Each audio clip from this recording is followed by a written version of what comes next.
Көке.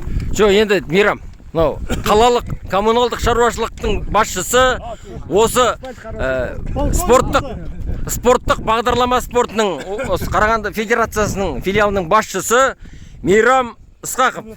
Азаматтар, жігіттер, бүгін бәріміз Бауыржан Момышұлының 111 жылдығына арналған жаңағы Скиф Қарағанды клубының ұйымдастыруымен жүргізілген осы треккингке қатысып, арамызда жеңіске жеткендер бар.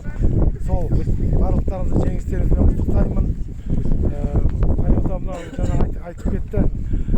Тәуелсіздігіміздің 30 жылдық мерекесі өтті. Сол мерекелеріңізбен құттықтаймын. Алдымызда келе жатқан жаңашылдарымызбен құттықтаймын. Барлықтарыңызда желік деп істеймін. Өйткені мынадай ауаның қандай аяз болса да осы таза ауада жүріп, жүгіріп, соның өзі жеңіс деп есептеймін. Бүгін бірінші келген сіздің команданың жігіті. Бүгін енді мына бағдарламаның Қарағанды облыстық федерациясының президентімін. Біздің жігіттерді бүгін қатысып, бір топ жігіттер.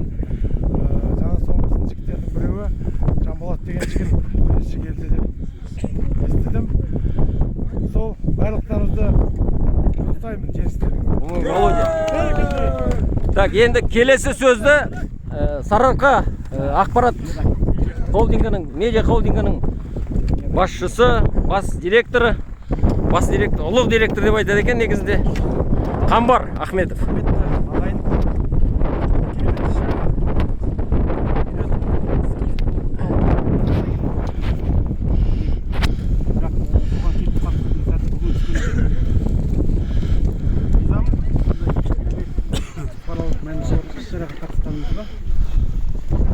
Адамның сүйген жан спорт деген адамның алдына ойнайтын спортпен қатар спорт халықты біріктіретін үлкен күш екенін өзімізше алға баса берсін. Бауыржан Момышұлы атамыздың туған күні мерейлі күні болсын. Елдің тәуелсіздігі мәңгілік болсын. Әрқашанда бұқаралық спорт алға дами берсін. Көптеген жақсы жаңа достармен таныстырдыңыз. Скиф клубының жұмыс өркендеген. Бәрі келді.